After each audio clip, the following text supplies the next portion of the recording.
Let's talk about Tua Tagovailoa and the Miami Dolphins. I have been on record with saying this in the past. I'm going to say it again. You cannot give Tua Tagovailoa top quarterback money. You just can't. This is a quarterback that has in the past struggled with injuries.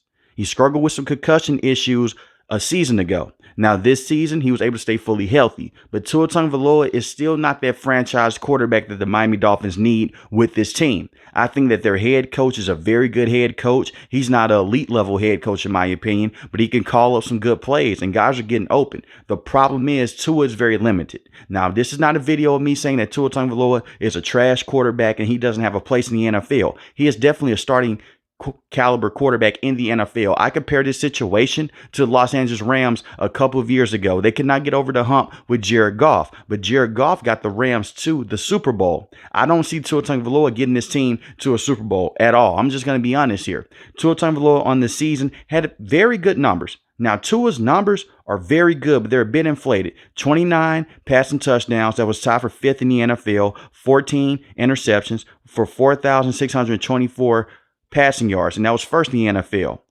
But you look at Tua's numbers against winning teams, and it wasn't pretty. 8 passing touchdowns to 7 interceptions against winning teams. He is 3-12 against playoff teams in the last 2 seasons. 3-12, and it's more than just on Tua Tagovailoa, it's the entire team. How are you 3-12? You are an elite level quarterback with those numbers. Those numbers are screaming elite level quarterback, but you're 3-12?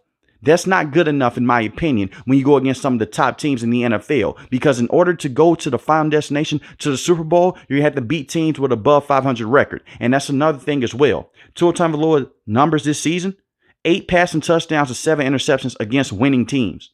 It's not good enough. You just have 1 passing touchdown above an interception rate against winning teams this season. And we look at the collapse that they had in the second half of the season. And I do fully understand this. When they lost against the Baltimore Ravens, I said it then, I'm going to say it again. I do not understand why Bradley Chubb was still in the game where you're down by that much of a deficit.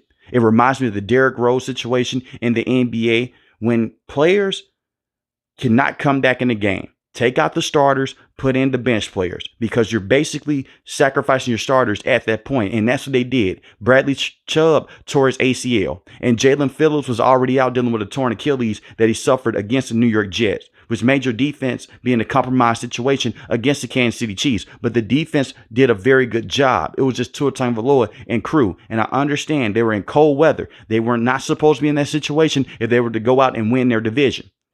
Now, play calling did hurt them with all the screen passes, but the reason why they called a lot of screens, Tua Tagovailoa does not have the arm power to consistently get the football to guys like Tyreek Hill and Jalen Waddle, and that has been proven over and over again. So teams do not go out there and they don't just have guys backed up all the way. They don't put the safeties all the way back dealing with Tua because they do not fear his arm. They fear Tyreek Hill and Jalen Waddle's speed. And you notice something this season? And it started to happen after they had that tough loss against the Philadelphia Eagles on that Sunday night game. Defenses did not react to that motion. You would look at certain plays behind the line of scrimmage. You'll have Tyreek Hill run off to the left, run back to the right, get back into the stance inside the slot. The first year that Mike McDaniel was coaching, it got guys out of their defensive stance. It got guys out of their spots, and it would just be an open hole in the defense. That did not happen this season. Now, Tua is a very accurate quarterback, but we can go back a couple of years ago in college when he suffered that hip injury. He hasn't been the same since then. He doesn't have the arm power, and he does not have the capability to get the full usage out of these weapons. You have to find a way to move off of Tua Tagovailoa. You're going to have to. Because if you don't, you have to pay him top quarterback money. Now, if he does not want to get paid top quarterback money, you can keep Tua around. But I do believe that this team has hit their ceiling with Tua Tagovailoa. Because the rest of his offense, besides the offensive line, it's almost a perfect team. Tyreek Hill is the best wide receiver in the NFL. Tyreek Hill is going to always be on pace to flirt with over 2,000 receiving yards in a season if he's not dealing with injuries. He had 119 catches that was tied second in the NFL for 1,799 receiving yards and 13 receiving touchdowns. He averaged 15 yards a catch. And you also look at Jalen Waddle. Jalen Waddle's volume was down this year, but he's still a very good wide receiver. 1,014 receiving yards, 4 receiving touchdowns for 72 catches, 14 yards a catch. And now you're bringing in Jonnu Smith. Jonnu Smith is a very good tight end after the catch. 582 receiving yards in the season, 3 receiving touchdowns, and he also had 11 yards per catch. And they need to get more production at the tight end spot so they continue to put weapons around Tua Tagovailoa. And the Miami Dolphins have done everything right. They had Tua on that rookie deal. They brought in guys like Jalen Waddle that they drafted in the first round. They brought in Tyreek Hill, because you can bring in these pieces when your quarterback's not making top end money. Now you look at Tua, you have to go out there, exercise that fifth year option, go out there and pay him like he's a top quarterback. And the general manager has already said that they want to keep him around. They will pay him accordingly. I do not want to go out there and see the Miami Dolphins tie themselves down to a guy for a 4 to 5 year contract. And this is a guy that's dealt with numerous injuries in the past, and he's not that mobile inside or outside the pocket. Now, Tua Tagovailoa can make some plays here and there, but he's not going to consistently be on the move and extend the play. Mike McDaniel could really benefit from a quarterback that can be on the move with a stronger arm. And I'm not saying that he has to go out there and be Josh Allen, be Patrick Mahomes, be Joe Burrow. But Tua Tagovailoa is just leaving more on the field. You're just expecting more. You're just wanting more from this offense. And it starts with Tua Tagovailoa. And it also starts with Mike McDaniel as well. At the end of the day, you are the head coach, and I like him a lot. I really do.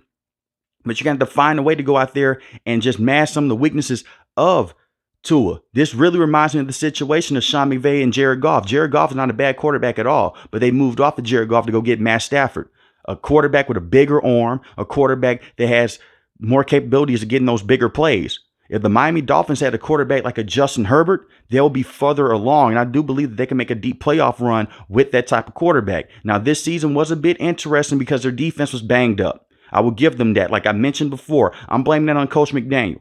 Not for the Jalen Phillips injury, because against the Jets in that game, it was just a freak accident with Jalen Phillips tearing his Achilles. And I am worried about Jalen Phillips. He's a very good pass rusher, but he has dealt with numerous injuries in the past, dating back to college. This is a guy that stopped playing football for some time because of those injuries. Then he came back to the field. So hopefully he can come back, because he's a very good speed rusher and he has a lot of power as well. Bradley Chubb, you traded a first round pick for this guy. I always thought that was too rich for the Miami Dolphins, but they went out there and they did it anyway. If you going to go out there and trade a pick for him, it could have been a second or third round pick. Bradley Chubb has now suffered his second torn ACL in his career in the NFL. Hopefully he can bounce back, because he's a very good edge rusher with this team. You have Christian Wilkins. You're not going to use the franchise tag on him. Hopefully you can extend him. He had 9 sacks in the season, and he's very good against the run as well. He is a very good defensive lineman. He's a very good essential defensive lineman for this team. Hopefully they can keep him around.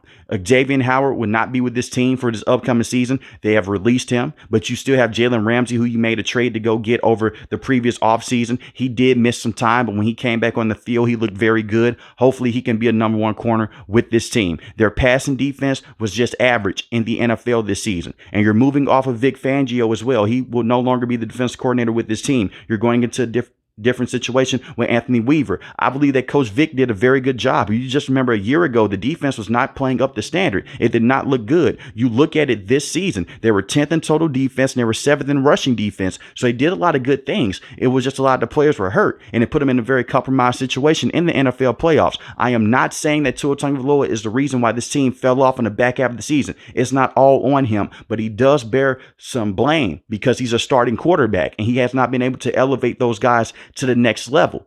Yes, Tyreek Hill has those big numbers, and you will get a big splash play here and there from Tua. It's just not consistent because he does not have that arm power, because that hip injury that he suffered a couple of years ago in Alabama.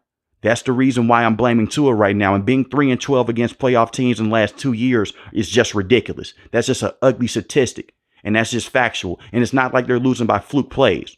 Now, I believe that Vic got a raw deal with this team. They moved off of him. It was basically they were parting ways, but the players were very happy to see that he was no longer the defensive coordinator. I hope that the defense will be in a better situation with this upcoming season, especially in the past defensive situation. I think that Anthony Weaver could be a very good defensive coordinator, but we will see. But one thing that I do know, when this team was fully healthy for the first couple of weeks of the season, Vic did a very good job, and he did a very solid job in the playoffs as well. And he did a very good job against the Buffalo Bills in that game. In that game that they lost against the Buffalo Bills, they pushed the Buffalo Bills in front of them to basically clinch and win the division. Tua Tagovailoa threw a horrible pass to Chase Claypool, and that's not on Chase Claypool. And I think that Chase Claypool is a terrible wide receiver.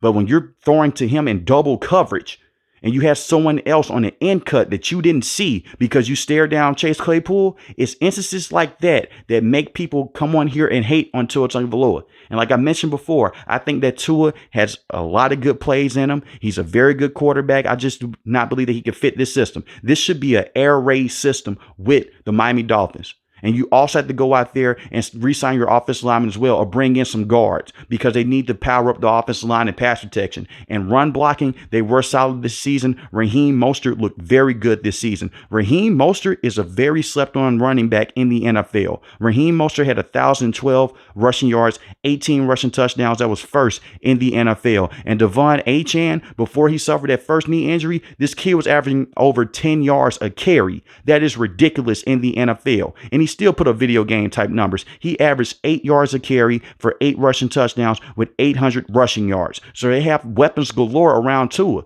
They just cannot figure this thing out. For this upcoming season, if they cannot make a deep playoff run, depending on the injuries, they're going to have to change something. And I do believe that you do have the right head coach with this team. I really like Coach McDaniel. I think that he can get this team to the next level. It's just Tua that I'm worried about. And I've seen quarterbacks like this in the past. This is not a Drew Brees situation. Drew Brees was more athletic than people gave him credit for. Now, he did not have that strong arm, but he was able to go out there and make some crazy plays. You look at Tua, he's able to go out there and do that every now and then, but not on a consistent basis. When you go against some of those top defensive lines and some of those top defenses, he doesn't look the same. It's the reason why this team could not beat a team over 500 this season, and they rarely did it. Now, they did beat the Dallas Cowboys, and they did have some good wins here or there, but their numbers against 500 teams versus teams that are below 500 were night and day.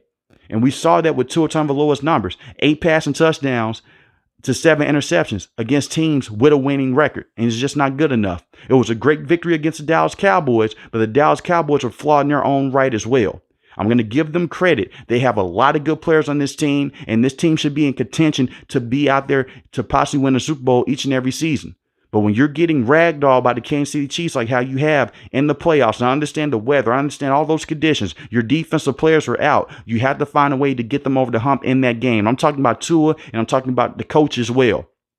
I also want to mention this: that first game against the Kansas City Chiefs, the defense did a great job against Patrick Mahomes in the second half. It came down to a Tyreek Hill fumble, so I'm not going to fully blame that on Tua. But Tyreek Hill has to be better in those situations as well. But when you're getting those big plays from Tyreek Hill, it seems like every game, can you really blame him for just one loss? And that loss was all the miscues in that game. It was a horrible miscommunication play in that game between Tua and a wide receiver. But let me know in the comment section below, am I being too harsh on Tua Tagovailoa? Maybe I'm just expecting more from Tua because he was a top quarterback in that draft class with guys like Justin Herbert, Joe Burrow, and Jalen Hurts. If you're new to the channel, hit the subscribe button. If you like the video, hit the like button. Most importantly, want each and every last one, guys, stay safe, stay positive. Thanks for watching the video, guys. Peace. God bless.